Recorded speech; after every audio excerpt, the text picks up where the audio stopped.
It's loading. It's loading. I'll let you know when it's actually live. Thank you.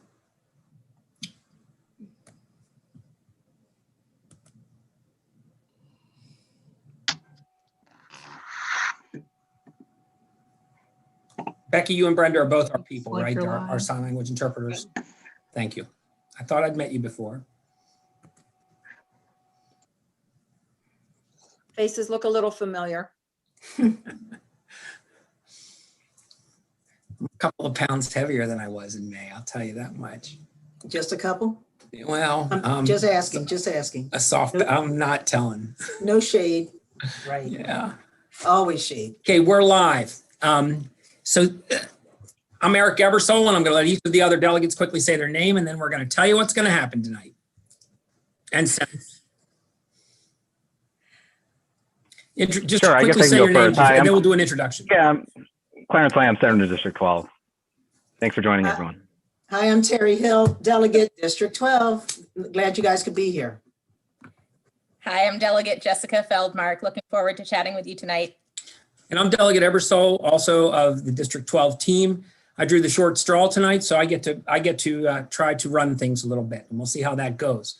Thank you all for coming. Thank you all. Many of you submitted questions. We're very grateful that you spent the time to do that and tell us what's important to you. This District 12 team, I think, is unique in the legislature in that we are not only diverse when you look at us, but we are diverse in the way that we go about things.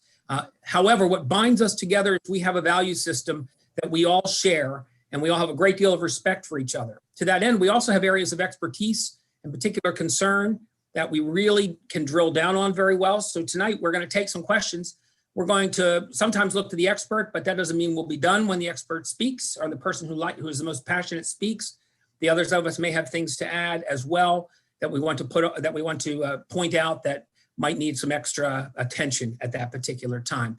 This we're starting at we're about 7:05 right now, but our Zoom is good until 8:30, and that's when we'll be retiring or quitting this for the evening.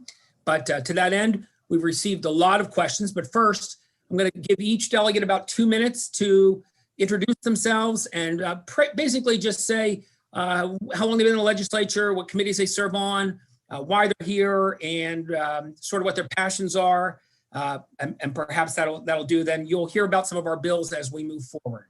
Why don't you start off, Eric? I was going to give it to the senator, but if you'd like that, since you say so, I will. I'm Eric Ebersole. Having come to the legislature after 35 years as a public school teacher, I found my way into the legislature in a time when there were a number of people who were retiring, and it was an excellent opportunity for several of us to get in. To that end, of course, my passion is education. I serve on the Ways and Means Committee. I serve on both the Education Subcommittee, and I chair the Early Childhood Education Subcommittee. These committees are of great importance to me.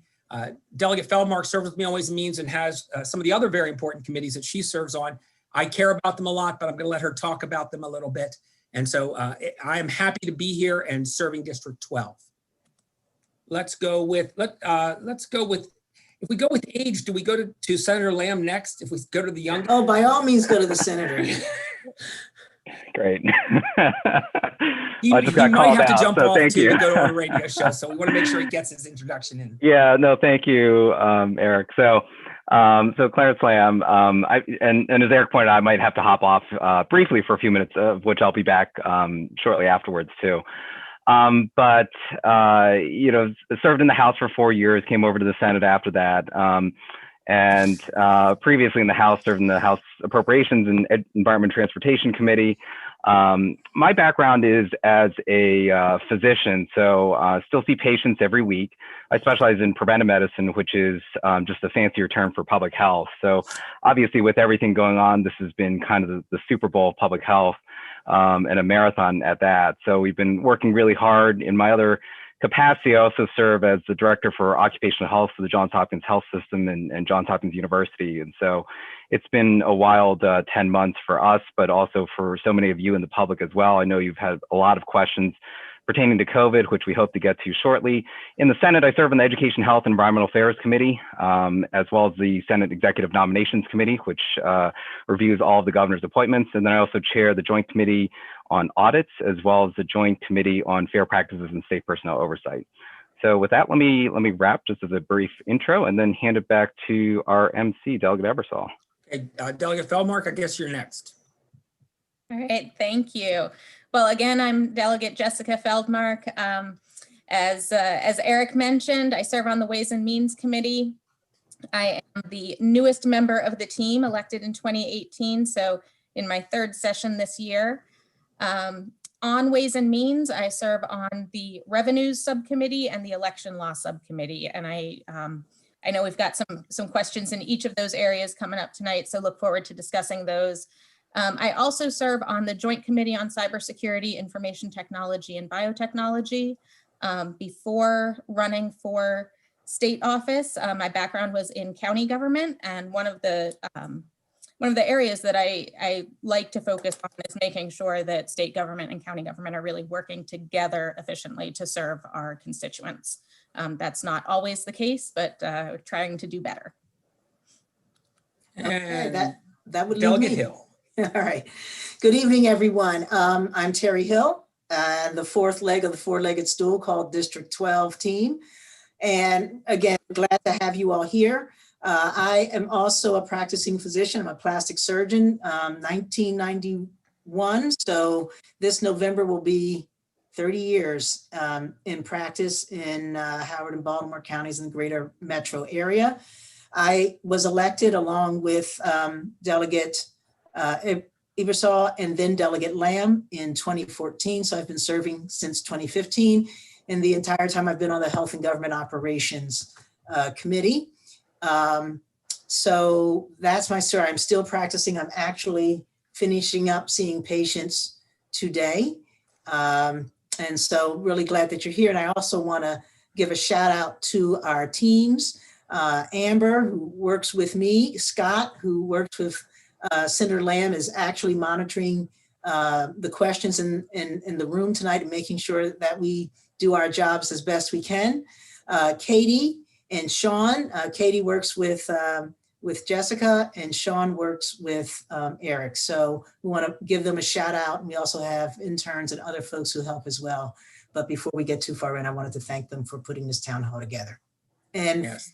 also being the people who most of you will deal with when you have constituent concern issues. They're going to be the first responders for our offices. And I will say at the top that we had over 60 questions. I don't think we're going to get to them all unless we can answer questions in 90 seconds, and that's not likely. If your question doesn't get answered, it's very easy to get a hold of us, and you should mail your question to us. We have a paradigm among all of us that we like to respond to every email we get from someone who's in the district and even sometimes outside. But definitely, if you're a constituent, we want to hear from you and we want to know what you have to say. Senator Lamb, I'm going to check with you. What is your current status as far as staying on or running away here? Or having... Why don't we keep going? Okay. I'm going to be on for a little bit. Okay. So when tallying questions, obviously and quite not unexpectedly, we had anywhere from we've had a few more come in, 10 to 15 questions come in about COVID and particularly the medical end of COVID. So the first questions that we got had to do with just the vaccination process. People are expressing a number of concerns about the vaccination process. People are unsure what age groups are allowed to get them right now. It's been laid out pretty clearly, but it appears that people are saying that they're being told there's not enough vaccines where they are supposed to go at times. So we're running low. I've had someone complain that the governor's wife got a vaccine. They're not sure how she qualified. But what I'd like to do is just kind of generally say who's our target right now? What level are we on? What kind of accessibility do we have? And most importantly, as the last one, we can all kind of handle this. How do people make sure that they're in line to get their vaccine? How do they sign up? So Senator Lamb, I'll start with you, and then we'll probably divert over to Delegate Hill as well, because both of you are medical doctors. Sure. So I can give a brief overview of where the state is now. So the vaccine came out publicly was authorized by FDA back in middle of December. And so for the first about 4 to 5 weeks, it was really focused on phase 1A. And so there are different phases, which I'll walk through, that the state has designated. These are mostly based on CDC's recommendations as to what those phases should be, but the state can also make some modifications, which they've had done as well. Phase 1A are healthcare workers. And so for the most part, that's rolled out pretty smoothly. We've had tens of thousands of healthcare workers throughout the state been vaccinated so far. And that's probably nearing completion at this point for most healthcare workers that want it. Also in phase 1A are residents and staff of nursing homes and first responders. Last Monday, we moved to phase 1B. Phase 1B are individuals that are 75 and older. They also include people that are living in assisted living or other types of congregate living facilities. They also include educators as well, and then a much smaller group for continuity of government, ensuring that essential government functions can continue on. And then just today, the state moved into phase 1C. This includes adults that are age 65 to 74. It also includes essential workers in certain sectors like the Postal Service and grocery workers, et cetera, et cetera. So, that's the current state that we're in. I think just to temper expectations, which I think is really important for the public right now, and then I'll pass it along. Phase 1B has about 700,000 Marylanders in it. That was the phase that we entered last Monday. And phase 1C has another about 700,000 to 800,000 Marylanders in it. So when you actually add up phase 1B and 1C, that's about 1.5 million Marylanders. We have nowhere near those number of doses. The federal government has been slow out of the gate in being able to provide those doses to the states. And ours is been slow in administering it as well. We have heard some concerns from individuals that, other states like West Virginia are doing a higher percentage. We can get into more of that later. But, those are the phases that we're in now. And we're probably going to be in phase 1B and 1C for a while, probably for the next few months until those who want to get vaccinated can. I think more to come on that too. So if there's more questions, we can answer that. But Delegate Hill, anything you want to add? Sure. Yeah, thank you. So let me just add a couple of things. So I do serve on the subcommittee, the Public Health and Minority Health Disparities, as well as the Government Operations Subcommittee. And we had a hearing with the Department of Health. There are questions asking about what MDH is doing and how we're trying to encourage them to do more. So we had a meeting with them, and they described essentially the plan that Senator Lamb just. That's how we knew him at one time. That's right. But there are a couple of things, and I'm going to say, not to throw too much shade, I think that our health department at the state level could do better. I think that a lot of this has been sort of sent down to individual jurisdictions instead of having a real best practices approach. And I think that adds to some of the confusion. So we have the governor sometimes twice a week or more often sort of telling people what's going on, and then they go to their local officials and it's not really clear if what's happening down there.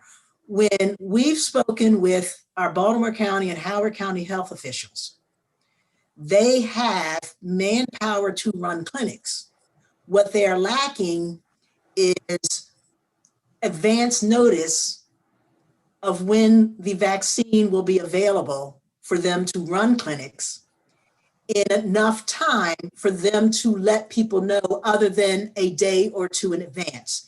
So that's why, as people have fallen into categories 1A, 1B, 1C, the message has been, you may qualify, please go on and register that you want a vaccine. When we know that we're getting a delivery, we'll schedule the clinic and we will notify you, and there'll be an opportunity for you to sign into your slots.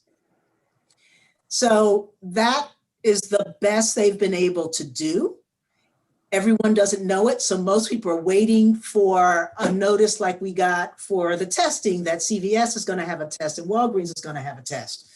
3 weeks ago, we were told that the pharmacies would be a big part of the rollout. We're still having issues with what they're getting delivered. 2 weeks ago, I was told that the pharmacies hadn't been contracted yet by the state. 1 week we were told that Giant Pharmacy and Walgreens has now been contracted.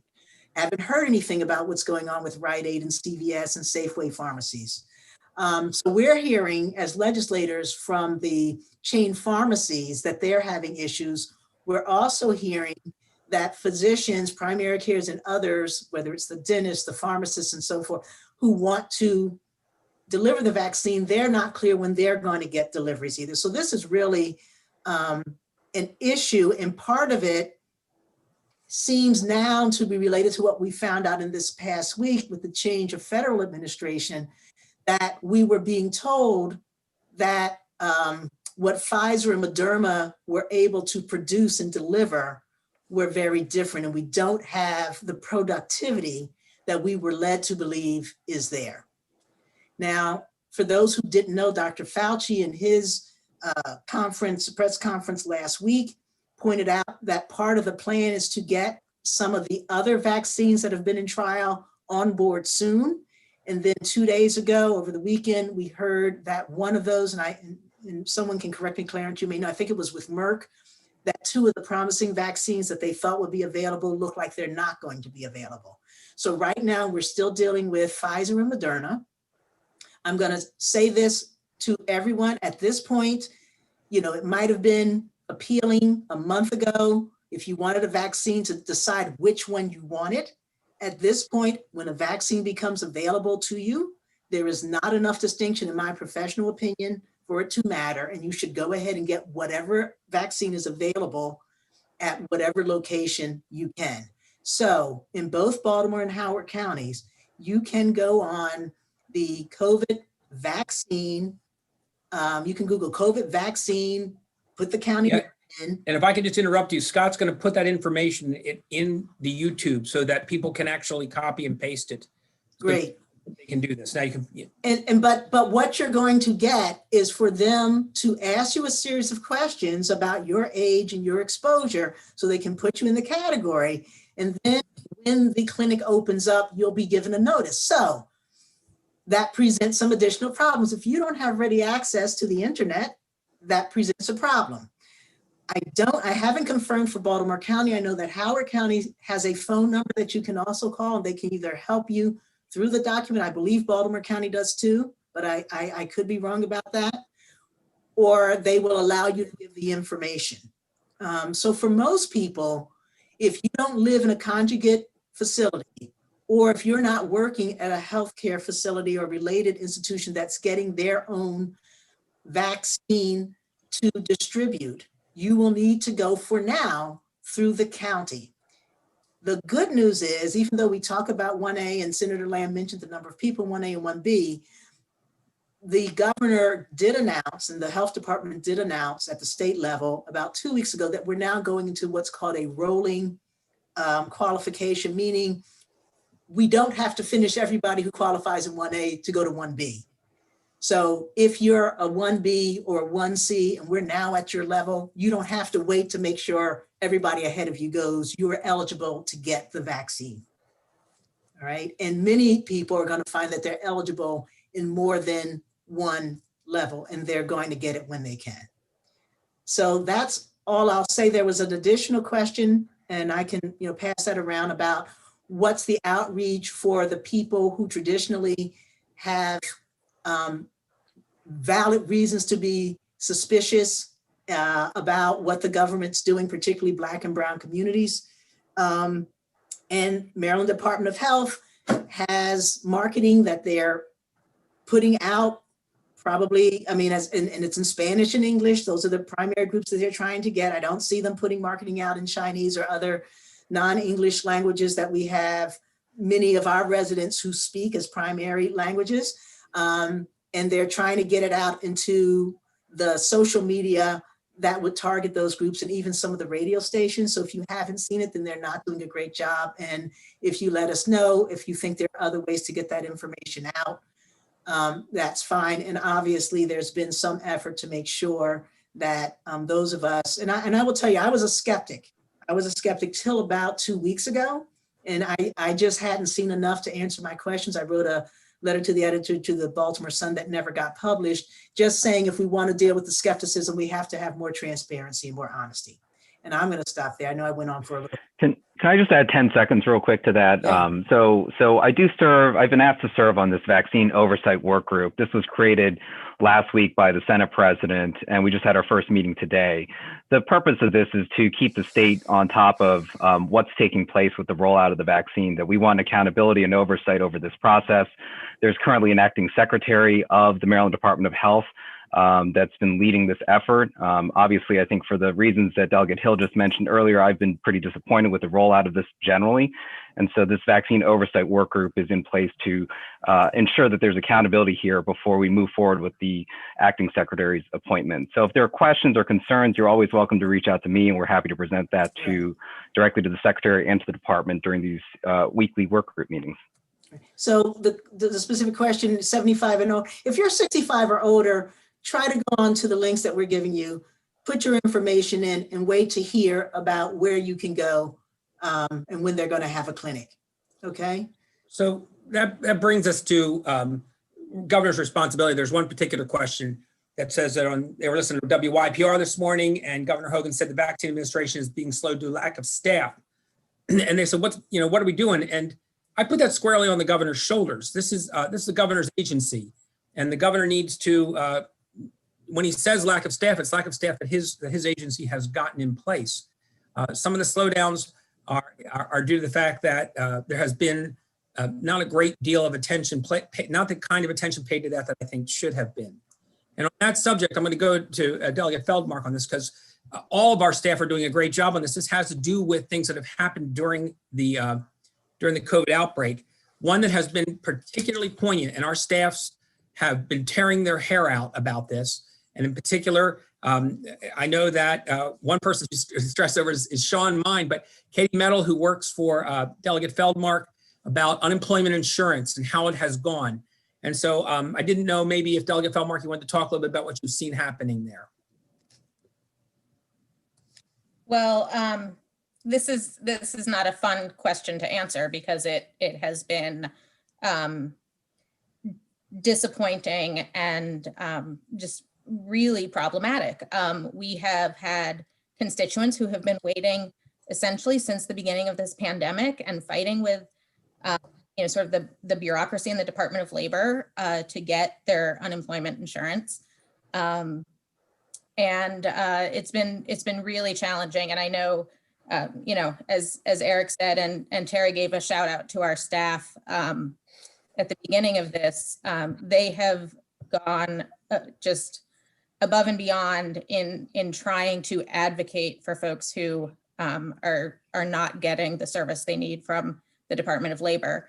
So, if anyone is still in that situation where you are struggling with the Department of Labor, and I know there are too many people who still are this late in the game, please reach out to our offices. It is, outside our control, but we will do everything we can to keep pushing and, try to get some personal attention from the department to resolve those issues.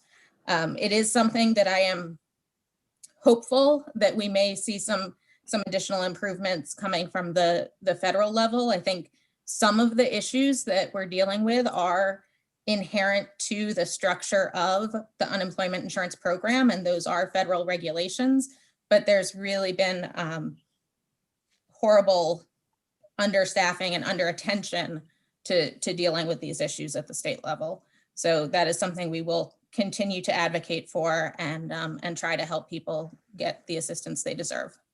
Thanks. Yeah, I think just to echo those concerns, I mean, I think overall our offices together have seen nearly over 500 cases of unemployment benefits that are earned by individuals that have not been provided. And so we've been troubleshooting them as best we can. I think all four of us have that same level of frustration that the department has not been very transparent or responsive to any of us as well. So we try to stay on top of it as best we can. We've been trying to troubleshoot those. I think many of them we've finally gotten over many months resolved, but there's still a lot to come, and we're still working on that too. I know Senator Rosebep in the Senate is working on legislation to try to address the unemployment issues and overhaul the unemployment system, because there have been serious problems, as you can see. And then we also have some constituents who are now getting clawbacks where they were given unemployment and now they're being told they have to pay it back.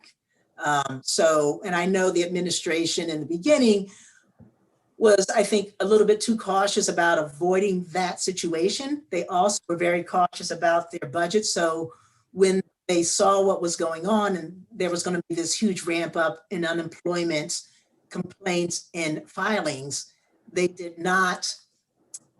They first tried to just shift other state employees to help out the Department of Labor. And then about maybe a month and a half in, they decided to hire more people.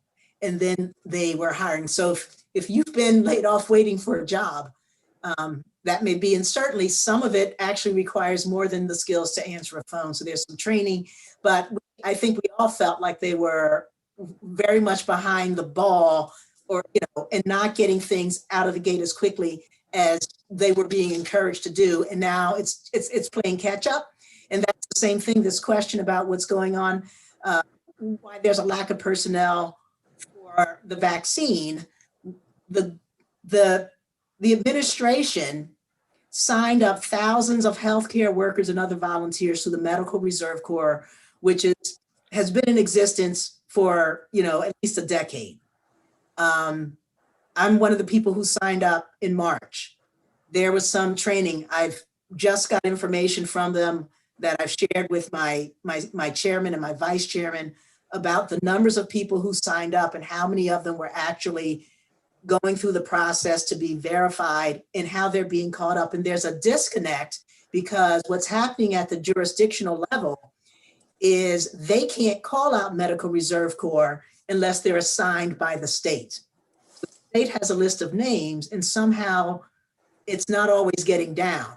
My experience dealing with both Baltimore County and Howard County health departments is they're not having a problem manning their vaccine clinics. They could have more clinics. Their problem is they don't have enough vaccine. So we need to get that addressed. I think the manpower is less of an issue, although it is always telling when the National Guard is being called out to help, and that's great mobilization. But we have people in the Medical Reserve Corps who are still waiting to be plugged in somewhere. And to the person who wrote that question from Halethorpe, we can read your personal story, and we've read plenty. And if you're listening and you're watching and you have a personal problem with this, you can email any or all of us. Our staffs work together on this, and we have had some success. If you're having trouble getting unemployment insurance, if you're unemployed and your money's running out, we certainly want to step up and help you. And Scott will be we'll do our best to get that agency working for you in this particular case. And Eric, can you remind them of how they email us, what the rubric is to email us? Yeah, that's a little tricky, but we can do it. I can say it. It's really hard though. Scott, are you there? Is there any way to put up our email addresses on the YouTube? It's asking a lot, but I'm curious. While we're waiting to hear from Scott, if you put our first name and you spell it right, you put a period, you put our last name, you spell that right. That's always the tricky part. For the three of us in the House of Delegates, you put @house.state.md.us. And for the senator, you put senate.state.md.us. First name, last name. Yeah, and and you should email us. And it's you can also, MGALEG, Megaleg, I call it, Maryland General Assembly Legislative. If you go to that site, it's possible to find us and our addresses. We really do want to help. I know that the staffers are just, this makes them sad, the amount of people that are out there that need help here, and that they're doing their best, but they're not always able to get the agencies to do everything they want, but they're working very hard toward that. I do want to point out that just in case you're confused, picture of Terry Hill at the bottom is we're sharing accounts, and that's you get two doses of Terry Hill here tonight. Senator Lamb has stepped off. I think he's doing a radio interview. Please Don't go to that radio interview. Stay with us. Stay with us. And also thanks to Becky, and I have lost the name of our other sign language interpreter, but thank you all very much for being here this evening as well. Becky and Brenda, they're And wonderful. Brenda, thank you. Yes, and kudos to Delegate Feldmark, who works very hard to make sure that we are able to communicate with the hearing impaired in these situations as well. We certainly do appreciate that. So in the issue of impacts, I see a question from Eileen about how our finances are being affected, but also I see some questions. I see a question from Catonsville about how are tenants and landlords being impacted, and are we doing anything to reduce those impacts? I think I'm going to pass that question off too. I don't know if any of us are in a committee that actually does that, but Yeah. the Delegate Feldmark is also often quite good at these. So I'm going to put her on the spot and see if she wants to start here. Sure. So just real quickly on the email address note, I just changed my name to my email address. So Oh, what a great idea. Brilliant. Here we go. on housing assistance. So this is probably, one of the biggest challenges that we're facing. And a colleague of ours, Janelle Wilkins, actually is the lead sponsor on a rental assistance package to really try to address some of the needs of tenants.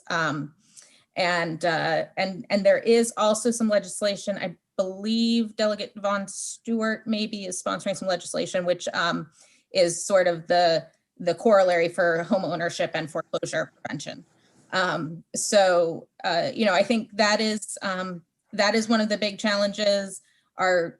The counties have been distributing some rental assistance. It is quite frankly not enough, but it's funding that has come through the CARES package, through the state to the counties to provide some assistance.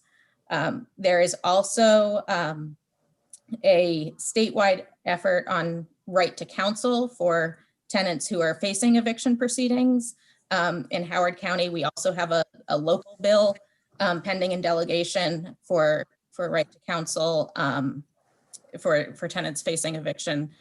So it is an ongoing challenge, and one where we are really dependent on our nonprofit partners as well. And if you need any assistance with that, again, please reach out to our offices and we can try to connect you in the right direction.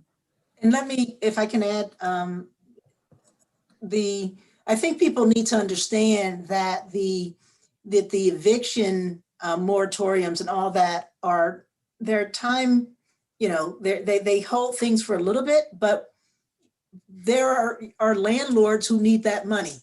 So what we recognize is that we're trying to do solutions that can make up that rent, not simply tell someone you can't collect rent, right? So that we can help the tenant and we can help the landlord. That's why in the beginning, Delegate Feldmark said that we are really hoping to get some more support from the federal government. Because And there's a large question that occurs at the end. If a tenant hasn't been paying rent, but then this moratorium disappears, do they owe all their back rent? And a landlord would say, well, yeah, I kind of need that money. At the same time, we can't just ask them to pay, if they have been in a situation like we described in unemployment, to pay a lump sum. So there's going to be a lot of talk about how they will make themselves whole and how we'll make landlords whole. But in the meantime, landlords are a business too, and there have been grants out there to help keep people afloat. And like Delegate Hill said, I think we're looking to the federal government for some relief for businesses in this coming package. And there's another package coming, it looks like, at the federal level now, something that I think we're all kind of very hopeful and very relieved to see coming at this time. So we're going to sort of stay in the same realm. We're going to move over to education, which is also impacted by COVID. And I get a lot of emails on a regular basis from people expressing various viewpoints. I will tell you that we had 3 educators weigh in this evening before this meeting, and all of them expressed a deep desire to get back to school and teach our students, but each of them also talked about people who had comorbidities at home. They talked about being diabetic. They talked about worrying about themselves and their health. And we talked at the top of the hour that, and I know this from anecdotal talks with my teacher friends after all my years in teaching. I still have a few people in that profession who like me, who will talk to me, that they're in for vaccines, but a handful of them that I know that teach in Baltimore County said they were lined up to get them on the queue, but suddenly they're not being called, and that's part of the rollout. And they're very concerned about going back to work if they're not vaccinated. I personally feel that the comparison between healthcare workers, and I'm not throwing any shade on them at all, and teachers, that's a false equivalence because the circumstance is significantly different. The control of the situation is not the same. And so I think exposure has a higher probability in that setting. And so and I know that the counties are wrestling with sending them back. I will say that I was disappointed that the governor, much muscle behind it really, because he doesn't have much in this case. We do defer to local control on many school issues, including this one. Said he wants everybody to open up in some fashion or other by March 1st, and then talked about legal action against the schools.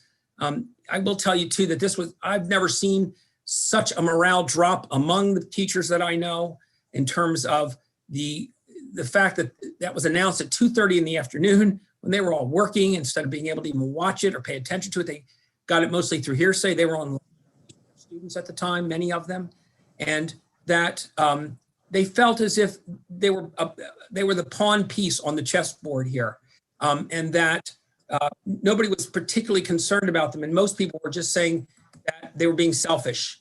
I don't think worrying about your family or worrying about yourself is being selfish. Now, I do agree that person-to-person education, where teachers have access to students in person, is far better. I think I always knew that, but I think I always expected it was true.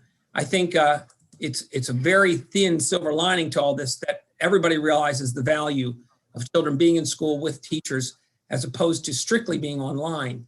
But I am personally pleased that both of our counties, Howard County and Baltimore County school boards, are being judicious in their consideration for what to do here.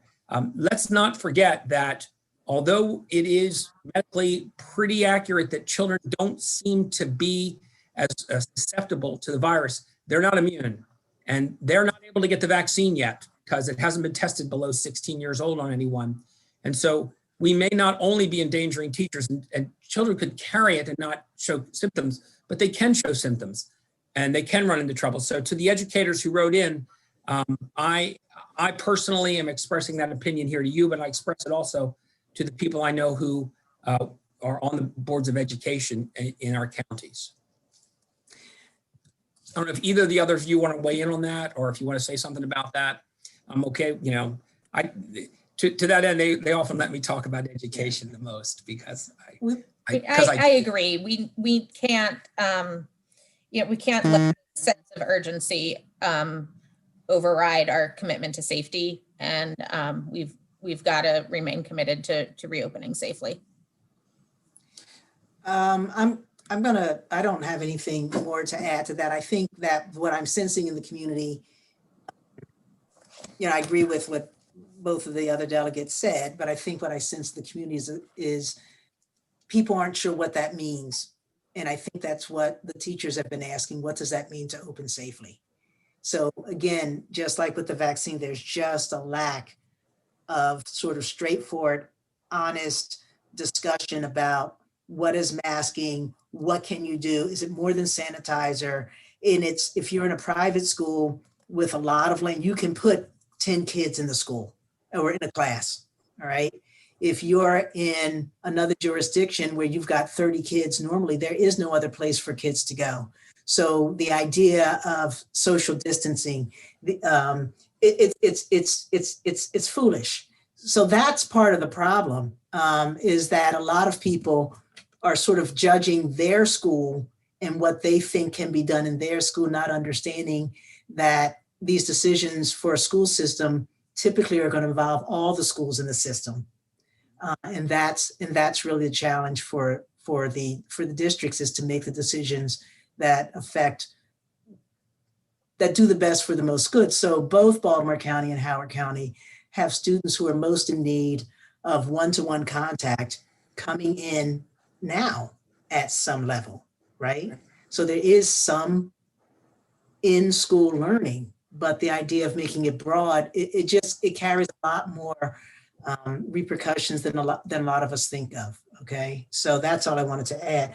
I did want to go back a little bit. There was a real specific question about, can a tenant or can a landlord apply for rental assistance, since we kind of hit on this, without the tenant being involved.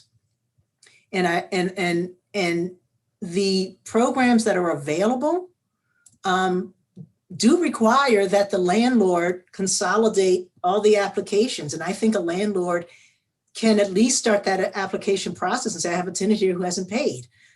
So if you're a landlord and your tenants aren't saying they need help, but you know they're behind, go ahead and put that application in with the Maryland Department of Housing Community Development. You know, I wouldn't necessarily wait, but ideally it was set up so that the tenant could then say to the landlord, I need help. Here's my information. Can you go ahead and apply? So pivoting it back around to education, because that's kind of where we were. Right. I will say too that the sort of rapid changes, when the governor makes an announcement like this and doesn't tell us, neither of our superintendents knew about this announcement before it happened. And it turns out that in Howard County, the schedule they had decided to do a different schedule for the day virtually. They had told the teachers, and a teacher friend of mine who teaches at Elk Ridge Landing Middle had told her classes about it all day on Wednesday. So we're going to be changing a little bit. We're going to do this all differently. We're going to have a slightly different schedule. It's going to be better. And then when the governor made this announcement, they were told by the school system, never mind, we're going to stick with the old one because we may be going in person soon. So she had to go back and say to her classes, never mind all that. Now we're talking about middle schoolers here. They were learning at home. And I think we need to settle down and make a few decisions. And I really don't think that messages should be coming from the top that are conflicting with what the locals are doing. I will also say, just for a quick break, that the Howard County Board is at a draw on whether to come back or not. And there has been a motion that one of the members of the board is not legitimate to vote.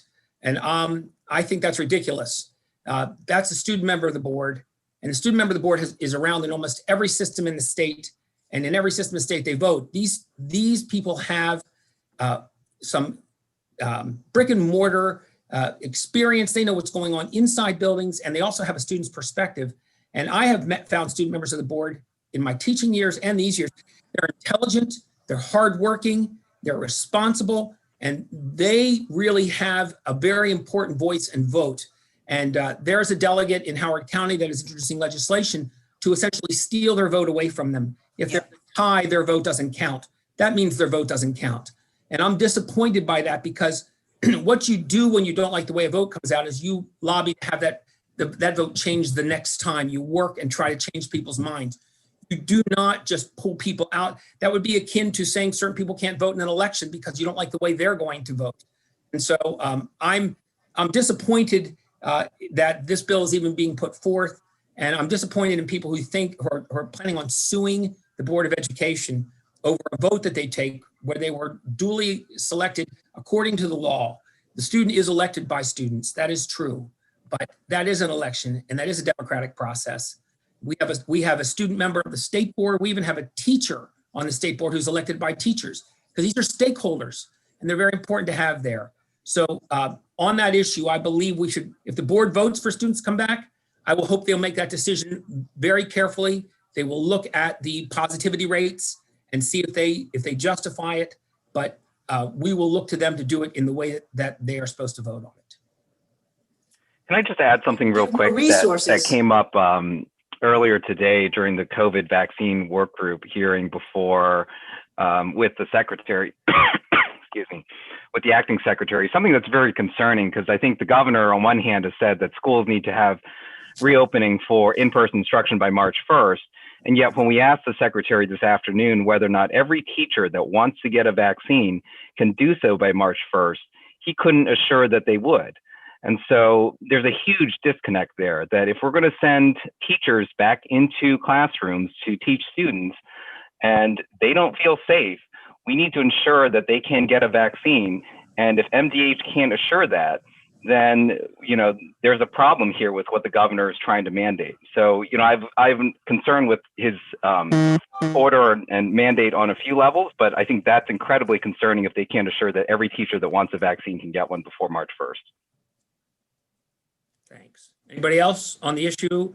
I'm going to No, I mean, pivot I agree with you. I think the issue of the student vote is exactly as you said. And again, I would just point out the vaccine, as Senator Lamb's pointed out, is a critical issue for going back to school. But it's also, if the state wants to give the resources to every school, including the vaccine, to make sure that there are adequate masks, there's adequate plexiglass, they're going to make sure there's ventilation. If they're going to be able to do all those things, God bless them, that's great. But if they're not going to do that stuff, if they're not going to help the school systems to do that stuff, I mean, this is the same governor that had a fight with Baltimore County when there was an 8-year plan to make sure that every school got air conditioning. And he had a fight because it wasn't fast enough, and he wanted us to put windows in when it would blow the electricity off the schools. So I would like the state administration to back up what it's asking the local jurisdictions to do by giving them the support that they need to do it. Thanks. And so very quickly, there's a question or two about the Blueprint for Maryland's Future, which is the bill that is the result of the Kerwin Commission trying to make education in Maryland a world-class education system over the next 10 to 12 years. I believe all of my colleagues have committed to voting to override the veto on that bill. They have had to listen to me pontificate about this. I'll try to go quickly. If there are more questions, maybe sometime I can answer them to someone who wants to talk to me. The key to this veto override is that the governor said that one of the reasons he vetoed this bill is that with the pandemic, the economy had gone south. There was a question about how our economy is. And so I know that Senator Lamb would comment, and he might be able to add a little, drill down a little detail about how the initial predictions were way higher. Yes, we're still in a hole because of the pandemic, but only about a third as much as they said. They were at $2.6 billion or $2.2 billion, some huge number that we were going to realize less in revenue. And now it's well under $1 billion. It's still a lot of money, but it's not what they said. And he was using this as his reason for vetoing this. But the fact is, well, it's not a fact, it's an opinion. But I believe strongly that this governor would have vetoed this bill regardless. He never liked it. This was a strictly partisan vote in the legislature. The Republicans who say it's not the right time said that before the pandemic. They don't think it's the right time. I always say, they say we can't afford it. I always say, we can't afford not to pass this. We are going to be on the vanguard of education in this country, maybe in the world. Maryland is really stepping up. A state like Massachusetts is a little ahead of us on this. We are targeting all sorts of important things. English language learners, students in poverty, special needs students. These are students with lots of potential. We're finding ways to get to them, but we're also having much more accountability where there are accountability boards. We're creating career paths for teachers that allow them to stay in the classroom and still be leaders that will keep them around rather than having them go to other jobs because they'll like what they're doing. Much better being able to lend their expertise as they become veterans. We're ramping up early childhood education, K3-year-old, pre-K3 and pre-K4. All the studies show that this creates tremendous personal advantage for them, but also societal advantage because they become productive members of our society. The school to prison pipeline starts at that age if we are ignoring students at that age. And so I know we're all going to vote to override this. And I'm really, this is what I said at the top, this group of people, because we share values. I know that they know I'm passionate about this, but they are passionate too. They're not passionate from my experiential level, but they know about it. And I'm very pleased that we will vote to override that bill when it comes onto the floor. I don't know if anybody wants to add anything. I don't usually leave much space on this one. I'm sorry. No, just ditto. I think we're good. All right, so let's do a little shift here. There were a handful of bills about police and justice reform. There were two different kinds of questions I saw. Generally, questions about various kinds of changes that will make to law enforcement. Body cams, would we like to require body cams? Did we think that the LEOBR, the Law Enforcement Officers Bill of Rights, which was passed in the 70s in Maryland, should be overturned? And then a couple other questions about just generally what other restrictions do we think we should put on policing? And I just had a long talk, so I don't know who, Clarence, you have gone for a while. You probably started off, but I think we'll all have something to say about this.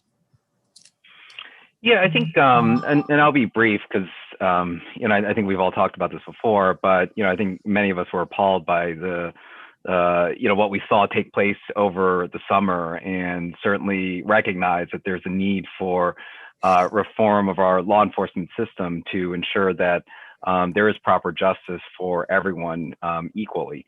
And so as Delegate Ebersol mentioned, there was the Law Enforcement Officers Bill of Rights that was passed many decades ago. I think it needs some updating. I know there's a House work group that has been meeting and has proposed some updates to this, and generally I'm supportive of them. Won't go into all the details of the provisions, but if people have questions, you're welcome to ask about that. I think the legislature does need to take this up. This really is an important issue. We are at a critical juncture in time and in history to recognize that there is a need and urgency to take this issue up. And so I support the efforts that have been ongoing to do this, and hope that we'll be able to pass something to reform what are probably long overdue reforms of the session.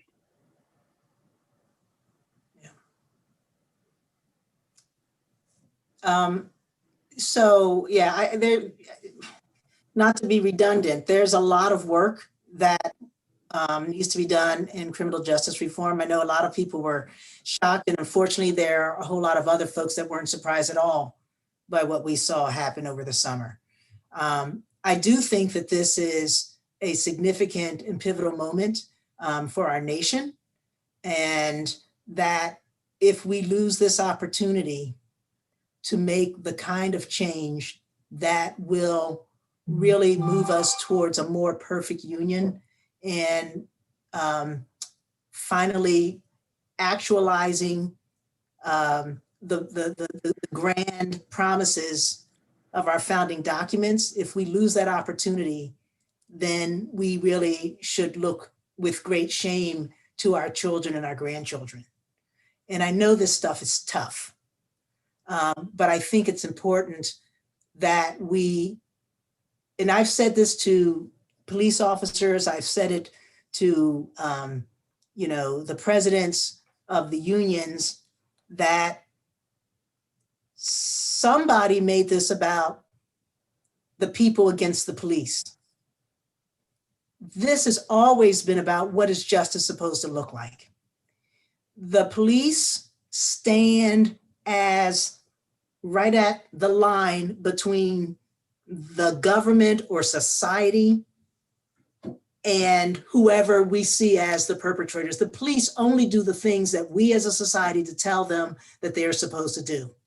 And if they are overreaching, if they are acting in an unjust manner, it's because we've allowed it. And so we have to change our policy, and we have to change the training, and we have to change the culture in order for them to be free to do their job the way so many of them thought they were going to be doing the job, with fairness and equity for all, without endangering their lives any more than an already dangerous job does. And we know it can be done because over and over again, we do see police acting appropriately and judiciously. And so we still have to ask the question, when you don't act that way, why is that? And getting defensive because we're touching on sore spots is not going to help us move along. So we're having the conversation. There's some really good legislation that's being introduced. The details, I don't know all of the fine points, but I know generally what the concepts are, and I'm very much in favor of the recommendations of the work group that have come out that many of you are familiar with. So we have work to do, but we're going to get it done a lot better if we can all recognize and acknowledge that what we have, the system we have, is not and has never been equitable or fair, and we should not be willing to accept it. So I want to agree with my colleagues, and just to add a little bit, I think this is really a fundamental question about how people trust their government, right? I mean, the police are frontline government employees, and we need to restore or establish, because it hasn't been there in a lot of cases, trust in law enforcement. And I also think that, the focus on law enforcement sort of opened up a much larger conversation about systemic racism and issues of equity and justice. And I think it is important to realize that, systemic racism is by no means unique to law enforcement, right? And I think it's important to focus on the law enforcement reforms that need to be made, and to also look more broadly at systemic racism, because a lot of the problems that we see in law enforcement are simply symptoms of societal issues that we need to resolve and build a more equitable system. And I think we need to be really careful when people talk about going back to a better way. It's not going back, it's going forward. We need to build a more equitable society. Thanks all. There's a couple of issues at hand with regard to police reform. One that I've been asked about a lot, and I've listened very carefully and actually have an interesting take. One of the things that didn't come out of the committee that met in the House of Delegates in the fall, but does have to do with school resource officers and police in schools. We have some legislation that says that we shouldn't have them there. As a teacher, I always found the officers to be well-trained, and I thought it was probably good to have their presence. However, that is a perspective I have from my racial point of view. I have to say, honestly, I don't think I saw it as clearly as I can. I would say that one of the things that has been the greatest benefit to me my years of serving House of Delegates is I have become a little more open-minded and a little more clear about the condition of Black people in America and other brown-skinned minorities in America. And having looked at this for quite a while, I now see that their presence in school really isn't a positive for many students, and I'm sure some white students too, but certainly it impacts the feelings that Black and brown students have in the building. To that end, I'm a little concerned that if we take them out when there are arrests in school, I'm afraid that outside officers will come, and I concern myself with how those will be enacted and how those will be carried out by someone who is not trained. SROs are trained, and quite honestly, some SROs take the training more seriously than others, I suspect.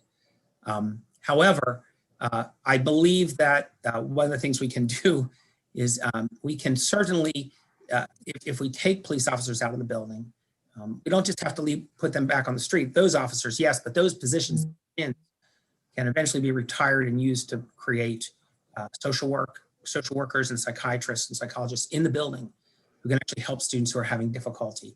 I do believe that while many paper and handcuffing arrests would occur anyway, because it's a good place for police if they have a student they need to serve with something. Schools is a good, easy place for them to do that. I do believe there are incidental arrests that occur that might not have occurred otherwise because the officers are there and they're trying to help a situation, and really a professional that is better trained would be good. To that end, we're all going to talk about a little of our own legislation, and I'm going to talk about something called Law Enforcement Assisted Diversion, a bill of HB 271, which would actually empower police officers outside the building. This is a larger issue to, if they come across someone who is involved in drugs or prostitution, for example, drugs that crimes that are mostly impact themselves, that they won't be required to arrest them. Now, they sort of don't sometimes now already, but they're not sure that's correct procedure. LEAD, law enforcement assisted diversion, would allow them, would permit them to take someone who they might have arrested and guide them to or take them to the proper place for social service to help them and keep them out of the pipeline, if you will. And so I think that follows nicely because we're not going to get rid of police officers. I certainly don't think we should, just like Delegate Hill said, but we do need to give them a role where they are dealing with more violent things and trying to help with those. And on these sorts of issues, there are professionals, both now, as I said, in the school, but outside the school too, who can help them.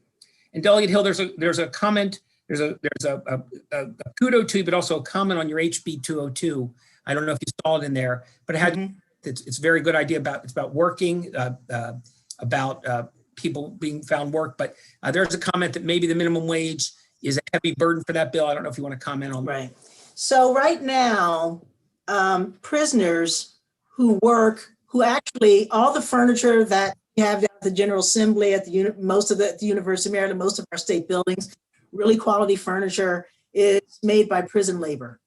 A lot of the framing that's done, a lot of the vest and things that you see sanitation workers, highway workers wearing, a lot of the signs and things are done by prison labor. And they're paid between 17 and 30 cents an hour. All right. This is a remnant of the peonage system and frankly of slavery. And for those who don't know, what my bill says is that prisoners should be paid a minimum wage with money taken out for victim restitution, money taken out for child support, money taken out for alimony if they owe alimony or other outside debts, that it should be paired with financial literacy, investment, and other economic education, as well as, and that's why we do the training so that they can have skilled jobs. So when they re-enter, which 80% of our inmates will be coming back to our communities, that they actually have programs that give them the certification and the certificates or even the degrees that they need. The idea is that our system has to move much more strongly towards being about rehabilitation and simply not about isolation and vindictiveness. Those aren't the right words, but you get the idea. So the question was, the minimum wage piece will, would jeopardize the other significant objections? I don't think so. I frankly think that one of the reasons that we're having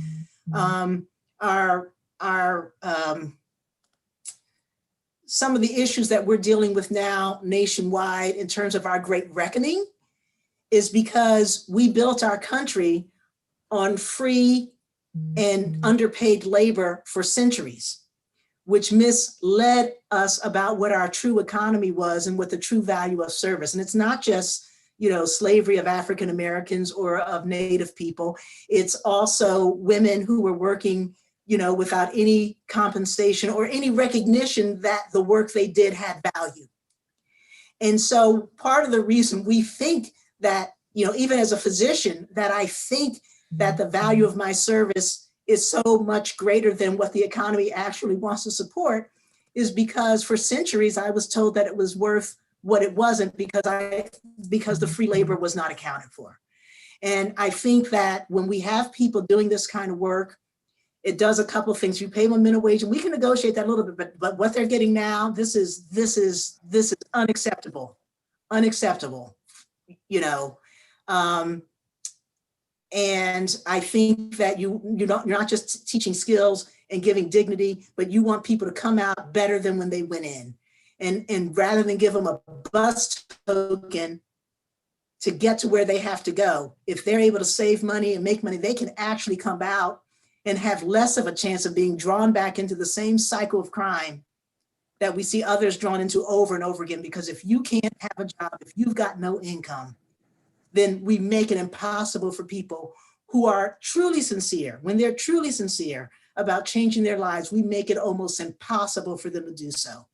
And so I don't think the minimum wage piece is a detriment to what we're trying to do by justice reinvestment, which we did 5 years ago, and by the policy reforms that we're talking about now. I think it's critical that we pay people the value of their service. Thank you. One issue that I saw come up a bunch of times, and I think I'm just going to look for a head nod from this and just sort of a thumbs up.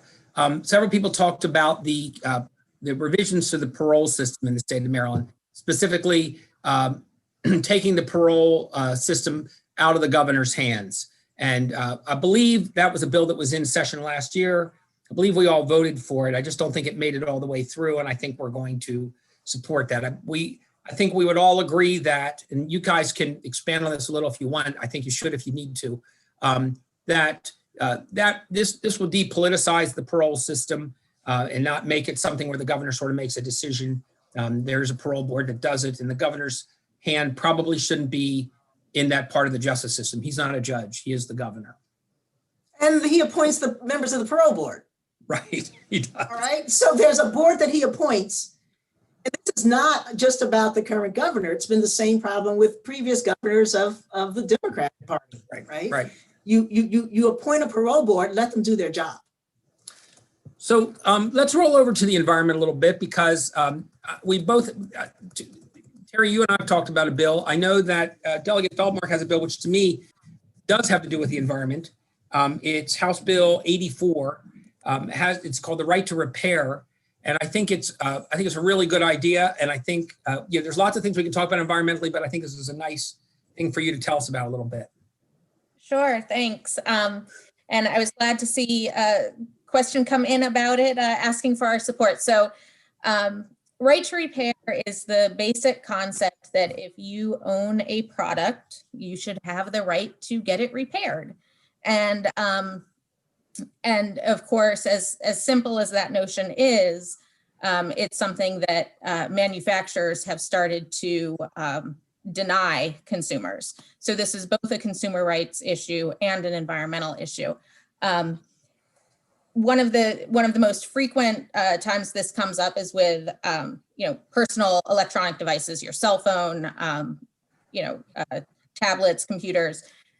And what manufacturers have done is made it difficult, if not impossible, to get products repaired, so that you instead have to simply buy a new one. Or you're limited in only being able to get it repaired by the manufacturer themselves, and they have a monopoly on that. So it's a consumer rights issue, and it becomes an environmental issue because of the amount of electronic waste we are accumulating as people discard things that could be fixed, but it's just too difficult or too expensive. So it's easier, and in some cases, the only option to simply replace it. So the bill simply says that manufacturers have to provide to independent repair folks the same documentation and tools that they would provide to their authorized repair folks at reasonable cost. So it's not something they have to give away for free. It's just reasonable cost. And I think it's really sort of common sense. It's a big issue, as I mentioned, in electronics. It's also a big issue for our agricultural community. If farm equipment breaks down in the middle of the field and you have to wait for the manufacturer to service it, and you can't go to the local independent repair person, that's a huge problem and can cost crop damage and loss as you're waiting to get repairs. It's also an issue in healthcare and in hospitals with having equipment repaired in a timely fashion, making sure that there's someone local who can do that repair, or possibly even someone in-house. And when our hospitals depend on manufacturers who have a monopoly on this repair function, that impacts healthcare costs as well. So, that is a bill that actually is, we've got the hearing coming up this week on Wednesday in Economic Matters. And I mentioned earlier that I serve on the Joint Committee on Cybersecurity, Information Technology, and Biotechnology. I'm very pleased that this year that joint committee has endorsed the legislation, and the Senate cross file is actually at the request of the joint committee. Thanks a lot. Real good. Everybody's get a chance to talk about something that they're working on personally. Delegate Lamb is working on a bill that deals with how kind of making sure that we play it straight on emergency procurement. And I thought maybe you'd like to talk about that a little bit. Yeah, sure. So I'll be brief about this. One of the things that falls under the Senate Education, Health, Environmental Affairs Committee is actually procurement, state procurement issues. And so, another hat that I wear is as the chair of the Joint Committee on Audits. And you may have recalled over the pandemic, particularly early on, there were a lot of emergency procurements that were issued by the state, some of which had very questionable, oversight over. And I think we have been increasingly concerned about some of these emergency contracts that the state entered into with some companies that have very little track record, and how the state is overseeing this. You may recall some examples like there was a company that was well connected politically to the governor and to DC that their name was Blue Flame, that was issued a contract for over $10 million for PPEs, of which they could deliver very little, and they had no track record. It was a company that was started maybe a month before the contract was actually issued. And so, we've had concerns about that. We've had concerns about the South Korean tests that were procured by this administration, and whether they actually worked or not. It seemed like a bunch of, probably about 90% of those tests had to be returned back to South Korea. We had to pay another several $1 million more to have tests that actually worked properly exchanged back to the state. And so, there are quite a few examples like that over the last couple months of the pandemic, where it was really questionable whether or not these types of contracts needed to be entered into. Very little oversight, because the administration has a lot of deference when it comes to being able to issue these emergency contracts and procurement. And then they're very quickly jammed through the Board of Public Works. The Board of Public Works is supposed to be, a little bit of a level of oversight over this, but oftentimes they don't have the ability to be able to dive into some of the details. So there's been a report issued by the Joint Audits Committee staff that has come forward with some recommendations. We've also been working with Delegate Resnick on the House side on some provisions that would help reform the emergency procurement process to provide a little more oversight, make sure that there's more competition in some of these emergency procurement contracts that are issued, ensure that minority business requirements are still being abided by, and then also providing better oversight by the legislature, not just by the Board of Public Works, to make sure that there's a real need for these emergency procurements. So there's more to come on that. I think particularly as this pandemic wears on, we are concerned about the state dollars, of which there's lots of money, tens of millions of dollars that are going out in this emergency procurement method that we need to keep an eye on. And so we're going to do that this session, as well as with the Joint Audits Committee during the interim as well. Thanks much. Yeah, it's good to hear we're all working on some good stuff. I will say that when I hear them talking about a bill, like I said at the top of the hour, we get along so well that I'm sure I'm going to support it. Okay. And if they're not sure, they talk me into it pretty quickly. And the nice thing is, as I said before, is that we all have areas of expertise, and we rely on each other for information about various things. And these are certainly of some importance. There is an effort out there. There's two sort of, while we're on the issue of we were on the issue of the environment. Sorry, Clarence, we twisted away for a second there. But there's a Transit Safety Investment Act, the Electric Bus Transition Act, and even the climate, I wrote it so quickly here, reading it, Climate Education Act, but there's another word in there. And I didn't know if anybody wanted to talk about those or how they feel about them. I will go first, that I think us switching over to electric buses is a great idea. And we don't have to sell them all. This bill simply says that going forward, starting in, I think, 2024 or 2025, when we begin to buy new buses, we'll buy electric ones rather than gas-powered ones. I think many of us who are buying our own automobiles are thinking that the next automobile we'll get will be an electric one as well. So it would be good to guide the Metro Transit Authority in WMATA that buses they're buying probably should be electric. And it's a pretty simple idea, but a darn good thing to put in.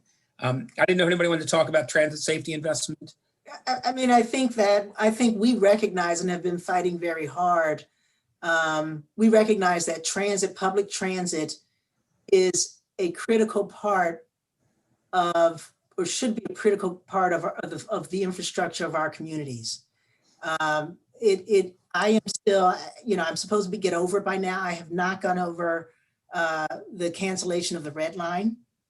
I am glad that with the public speaking out, and frankly, the conversations that we had with the MTA, that the diminution of the transit and getting rid of the buses they were planning just a month and a half ago was stopped.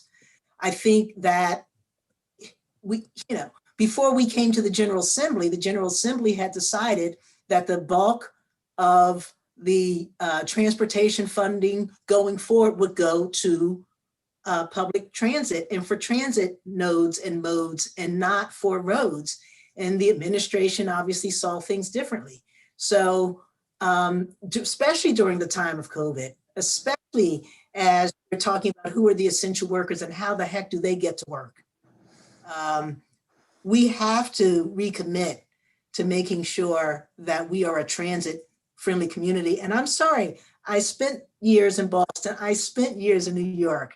I spent years in Philadelphia and time in San Francisco. I've been to places where transit works and where people rely on it. And I cannot understand for the life of me how we can't make the commitment to get this piece right. It's not a force issue, it's an environmental issue, it's a social justice issue. Baltimore has been left badly behind in public transit. I mean, these bills aren't going to cure that, but we have been doing lots of things to try to cure that. I think the message in 2015, as one of the first acts that the governor canceled the red line, was a sure sign that Baltimore's transit priorities were not going to be met.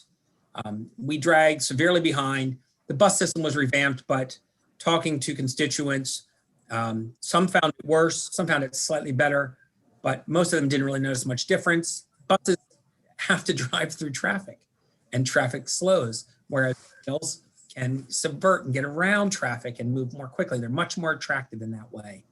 And Baltimore we will still one day get an east-west train line. We'll get a rail line one day, east-west. I'm sure it'll happen, but it would have happened really fast. And now it's going to be, I hope that I live to see it, is what I would like to say. It's going to be 20 years or more until we actually get that system going again. And whereas Washington has a pretty vibrant system and they're working very hard to keep it, they've made an initial very difficult but very important investment in that system. And people will say, well, it still costs us money to run it, it's subsidized, that's right, but it has paid off for the region in tremendous ways. And Baltimore suffers. And I think it hurts Baltimore's image. And I also think it hurts Baltimore's self-image, okay, that they're not as important. And so we have some really, really hard workers in the legislature. Brooke Lehrman's one of them, who is a staunch supporter and works really hard for public transportation. It is the direction we'll eventually go. I know right now we're not using it very much, but we're really not using much to travel at all these days. When we get, it's going to be important. And we're looking at serious ways of improving public transportation between Baltimore and Washington. And I'm not talking about maglev so much. That's very sexy, but it's also going to be very expensive for people to use. I'm looking for something that would be accessible to people. I think we have a couple of rail lines, and if we can ramp them up so that they run more regularly, they'll get good use. And it will also help Baltimore, since there are so many jobs in Washington, but people would like to live in Baltimore. Anyone else want to talk about public transportation? We're good. All right. So what we're going to do next is we're going to cross into the area of elections a little bit. We only have a couple of minutes here, so I'm going to try to keep it short. We have a question about, and I think there's not much to do here, but that the amount of money spent on elections. The person asking the question, thanks, Doug, says $14 billion was spent. And the question is actually to Senator Lamb. Says, will Senator Lamb and the Education Health Affairs Committee recommend the Democracy Amendment Resolution? This is a tough one for us, but that and there are also questions if somebody wants to address it about what redistricting will look like and how it might play out. And we have just a couple of minutes, everybody. I don't feel a need to answer this one necessarily. I can somebody else who wants to talk about these things if they'd like. Maybe since Senator Lamb, your name came up with the question, you want to address that or some other stuff. It's up to you. Yeah, so we've had some very successful elections that were conducted. I guess 3 elections that were just conducted last year, and so I know we've had a briefing, and I assume Ways and Means have had a briefing from the State Board of Elections too on some of the what went well and what could be improved upon.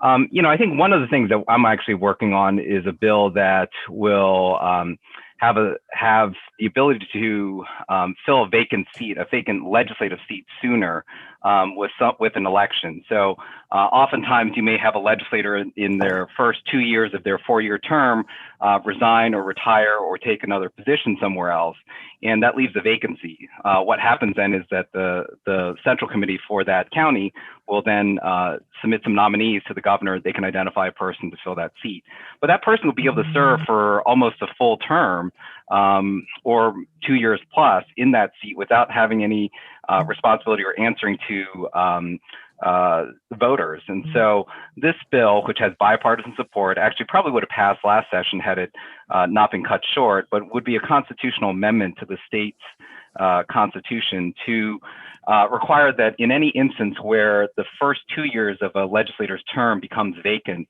that seat would be filled by the next election taking place, would probably be the presidential election. So it's not a perfect solution, but it balances the cost of having to run a separate election against the fact that, I think all of us want to have, as much representation and responsibility back to voters as possible. So we're hoping to be able to pass that this coming session too. And Delegate Feldmark, I know that you serve on the election subcommittee in Ways and Means. So really any of the issues that we've talked about that you'd like to address. Well, I we got about 5 minutes left. So I want to just briefly talk about a couple of public campaign financing bills that I have this year, because I think, part of the issue with money in politics is really making sure that small donors can have a big impact and that we can, shift that balance. So I'm sponsoring 2 bills regarding public campaign financing. One is restructuring the existing program for gubernatorial elections, shifting that to a true small donor model where the first $50 of a donation gets matched at a higher multiplier than the next 50 and the next 50, with capping donations at $250, but only the first 150 are eligible for any public match. The other is enabling legislation, which would be statewide, but enabling local jurisdictions to, if they already have a public campaign financing program for local races, to expand that to locally elected state offices. So those are the courthouse offices and the Board of Education. So those are two bills that I'm working on this session to try to address those issues and bring some greater small d democracy to our state. Thanks. And the redistricting, just to clarify, redistricting, the governor puts the commission together. They do their job. We'll, as a legislative body, we'll see what they come out with. Obviously, we want a system that's fair. We know what the gerrymandering looks like and what a problem it is.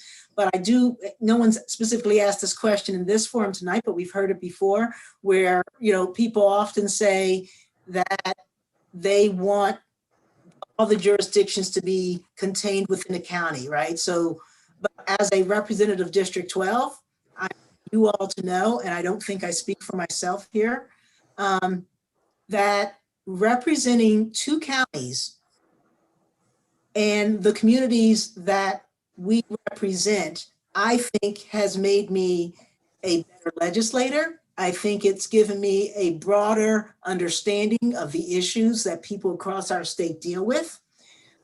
Dealing with 2 different administrations and 2 different councils and 2 different school systems, gives me a different vision of how things can be done at a very sort of micro level. And so it may be challenging to have to drive from here to there, but COVID's made that a little easier. You know, I enjoy representing constituents from both Baltimore and Howard County. So I don't necessarily feel that being tied to one geographic area does much except make me more narrow in my perspective. I will say that too. I think this team has one of the broader perspectives of many of the legislative teams in Annapolis, because we do have such a diversity of governments and issues to deal with. And because they're all so smart, and I number myself with them, we study hard, and we do come to understand the issues, the subtle differences that exist between the counties, but also the commonalities that exist between them as well. And as we say, the governor will have a commission. That commission is not binding, and let's not forget that the governor's appointing it. The governor has his own political agenda too. Okay, and this is an old practice. So ultimately, the governor would have anyway, with or without a commission, made a recommendation. The legislature then acts on that, and that has to be done before the next election. So there's going to be a bit of a rush. We may have to go into special session on that one, so it'll get a lot of attention. But I like District 12. It's a great district. So with that, we are at 8:29. So I'm going to thank our sign language interpreters, Becky and Brenda. Did I get it? Yes, darn it. When one's on, I know. Okay, I want to thank them because I know this is tiring work, and some of us talk a little faster than others. So I know that that's problematic. I want to thank the staff. I want to thank Scott Tiffin for being here, but staff helped us put these questions together and make sure we had them organized today and have made this really a positive thing. You see our emails there. If you feel like we didn't get around to your question, we're sorry. We did try to deal with them in a broad sense. There were lots and lots of questions. I have a list of over 60 questions here. They did fall into some categories, but some categories we didn't get to. We didn't get to talk about some of the improvements we're trying to make and how we're advocating for the southwest part of the county in terms of some of its infrastructure. We didn't talk about cannabis tonight. So there's a bunch of issues out there that we all have what I think are good opinions on. We talk amongst each other about them. We'd be happy to talk to you about them too. Anything else for the good of the order from anybody? All right. I just want to thank, and some of you may be getting a surprise phone call. No promises, but following All right. up with the questions as best we can in Right. the middle of a very busy session. Right. And as you see, we're working remotely, but we're gonna have to go back. I know the Senate's back a little more than the House is right now. We're gonna be back soon too. And we don't, just because we're remote or COVID, being careful, we don't see ourselves as doing anything less significant than we have tried to do in the past. And actually, we're going to pass a bunch of bills early because they're ones that got stalled last year. So with that, I will thank you all very much for listening to us for an hour and a half. I thank you all very much for weighing in and asking your questions. I thank you for your participation in the democratic process. We value it. We value you. Thanks so much for being here. Thank you. Have Thank a good you. night. Have a good evening. Thank you all. Good night. Stay safe. Be well. Wear your masks, wash your hands. Keep some distance. Be patient. Get that vaccine. Take care. All right. Good evening.